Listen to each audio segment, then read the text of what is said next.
नमस्कार, मैं हूँ राजेश कुमार शर्मा और आप देख रहे हैं मेरा YouTube चैनल। आगे बढ़ने से पहले मेरा आपसे निवेदन है कि यदि आपने अभी तक मेरे इस चैनल को सब्सक्राइब नहीं किया है तो प्लीज़ उसे सब्सक्राइब कर दीजिए। साथ ही वीडियो को लाइक करना, शेयर करना और अपने कमेंट्स लिखना भी ना भूलें। समाजवादी पार्टी के मुखिया अखिलेश यादव इस बार आगामी लोकसभा चुनाव को लेकर अपना पूरा दमखम लगाते हुए दिखाई दे रहे हैं। भाजपा की आक्रामक रणनीति के सामने उन्होंने भी प्रत्येक जिले में जा जाकर मतदाताओं को लुभाने का प्लान बनाते हुए उस पर अमल भी करना शुरू कर दिया है। वे कार्यकर्ताओं में जोश भी भर रहे हैं। आज के हालातों पर चर्चा करें तो निश्चित रूप से समाजवादी पार्टी उत्तर प्रदेश में नंबर 2 की हैसियत रखने वाली पार्टी है, लेकिन यह पार्टी एक नहीं बल्कि 5 राजनीतिक चक्रव्यूह में ऐसी फंसी पड़ी है जिससे पार पाना उसके लिए असंभव नहीं तो आसान भी नहीं होगा। लोकसभा चुनावों में समाजवादी पार्टी को अगर सफलता हासिल करनी है तो उसे भाजपा द्वारा बिछाए गए सबसे मजबूत चक्रव्यूह को तोड़ना होगा। वर्ष 2019 में हुए लोकसभा चुनाव में बहुजन समाज पार्टी के साथ मिलकर चुनाव लड़ने के बावजूद समाजवादी पार्टी के मात्र 5 सांसद ही जीतकर लोकसभा पहुंचे थे। पिछड़े वर्ग को अपने साथ लाने के लिए भारतीय जनता पार्टी ने जो प्लान बनाया है वह भी समाजवादी पार्टी के लिए चिंता का विषय हो सकता है। अपना दल पूर्वी उत्तर प्रदेश के कई जनपदों में कुर्मी समाज सहित समाज के पिछड़े वर्गों में अच्छा खासा प्रभाव रखता है। इस दल के साथ भाजपा का पहले से ही गठबंधन है। इसके अतिरिक्त इस बार समाज के अति पिछड़ा वर्ग और दलित समाज को लुभाने के लिए भारतीय जनता पार्टी ने ओम प्रकाश राजभर को अपनी ओर करने के प्रयास शुरू कर दिए हैं। वर्तमान हालात भी यही कह रहे हैं कि ओम प्रकाश राजभर भारतीय जनता पार्टी के साथ जा सकते हैं। यदि ऐसा हुआ तो ये समाजवादी पार्टी के लिए किसी झटके से कम नहीं होगा।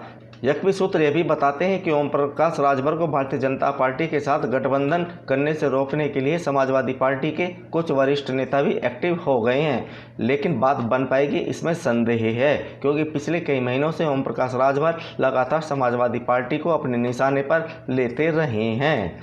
दरअसल ओम प्रकाश राजभर की सुहेलदेव भारतीय समाज पार्टी का 1 दर्जन से ज़्यादा लोकसभा सीटों पर अच्छा खासा प्रभाव है।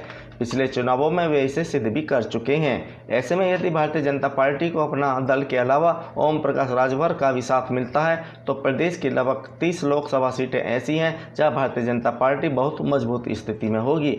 समाजवादी पार्टी के लिए मुश्किल तो ये है कि ये वे क्षेत्र हैं जहां उसने पिछले चुनावों में ओम प्रकाश राजभर की पार्टी के साथ गठबंधन करके भारतीय जनता पार्टी को नुकसान पहुंचाया था। इसलिए भाजपा द्वारा रचे जा रहे चक्रव्यूह से निकलना समाजवादी पार्टी के लिए काफ़ी मुश्किल है, लेकिन कहते हैं ना कि सत्ता में कुछ भी असंभव नहीं है। इसलिए भाजपा के इस चक्रव्यूह को तोड़ने के लिए अखिलेश यादव अपने तर्कस में से कौन सा तीर निकालते हैं यह देखना भी बाकी है।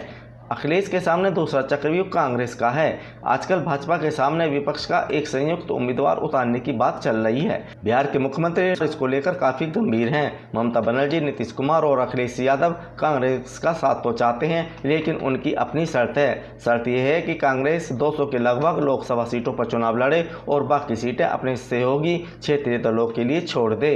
सूत्र बताते हैं कि कांग्रेस ने इस बार 2 दर्जन ऐसी सीटों पर फोकस किया है जिन पर पिछले 2 लोकसभा चुनावों में उनकी पार्टी पहले से तीसरे स्थान पर रही है। ऐसी स्थिति में विपक्षी गठबंधन होने पर उत्तर प्रदेश में कांग्रेस बहुत खींचातानी करके 12 से कम सीटों पर मानेगी, यह असंभव लग रहा है। वहीं समाजवादी पार्टी अमेठी और रायबरेली को छोड़कर तीसरी सीट यूपी में कांग्रेस को देने को राजी होगी, इसमें भी संदेह है। वैसे भी हालिया कर्नाटक चुनाव में मिली जीत और राहुल गांधी की भारत जोड़ो यात्रा के बाद राहुल गांधी के प्रति आम लोगों की बदली राय को देखते हुए कांग्रेस आजकल उत्साहित है।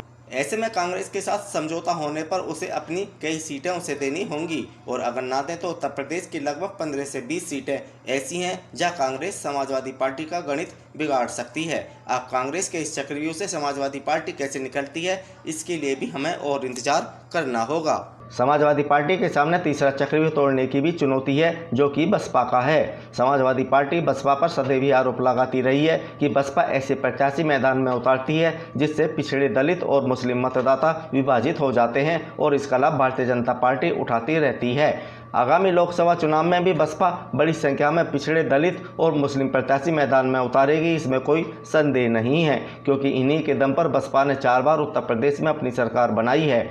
बसपा के इस चक्रव्यूह का तोड़ भी समाजवादी पार्टी को निकालना होगा, तभी उत्तर प्रदेश में उसे कामयाबी मिल सकती है। समाजवादी पार्टी के सामने चौथा चक्रव्यूह ओवैसी की पार्टी का है। हाल ही में हुए नगर निकाय चुनाव में जिस तरह से मुस्लिमों ने ओवैसी की पार्टी के पक्ष में मतदान किया है वह निश्चित रूप से चौंकाने वाला है। यदि ओवैसी की पार्टी इसी चाल से आगे बढ़ती रही तो मुस्लिम मतदाताओं के बंटने का खतरा बढ़ जाएगा और अगर ऐसा हुआ तो भारतीय जनता पार्टी को आगे बढ़ने से कोई नहीं रोक सकता। तमाम कोशिशों के बावजूद अखिलेश यादव अभी तक प्रदेश में ओवैसी की काट खोजने में असफल प्रतीत हो रहे हैं। अखिलेश यादव के सामने पांचवा चक्रव्यूह पिछड़े वर्ग का भी है। समाजवादी पार्टी का राष्ट्रीय लोकदल के साथ गठबंधन है। पिछड़े वर्ग में आने वाले जाट मतदाताओं पर मजबूत पकड़ रखने वाली राष्ट्रीय लोकदल पश्चिमी उत्तर प्रदेश की लगभग 18 लोकसभा सीटों पर अच्छा प्रभाव रखती है। यहां जाट मतदाता धीरे धीरे भारतीय जनता पार्टी की ओर आकर्षित हो रहे हैं। इसे रोकने के लिए समाजवादी पार्टी को राष्ट्रीय लोकदल का साथ मिलना जरूरी है, लेकिन राष्ट्रीय लोकदल के वरिष्ठ नेताओं के हालिया बयानों से लगता है कि इस बार यह पार्टी लोकसभा चुनाव में समाजवादी पार्टी को झटका देते हुए कांग्रेस के साथ हाथ मिला सकती है। अगर ऐसा होता है तो ये समाजवादी पार्टी के लिए तगड़ा झटका होगा। पूर्वी उत्तर प्रदेश में भी पिछड़ों और दलितों पर मजबूत पकड़ रखने वाले ओम प्रकाश राजभर भी भाजपा के साथ जाते दिखाई दे रहे हैं। ऐसी स्थिति में यदि समाजवादी पार्टी से पिछड़े वर्ग के मतदाता छिटकते हैं तो ये समाजवादी पार्टी को तगड़ा नुकसान पहुंचा सकते हैं।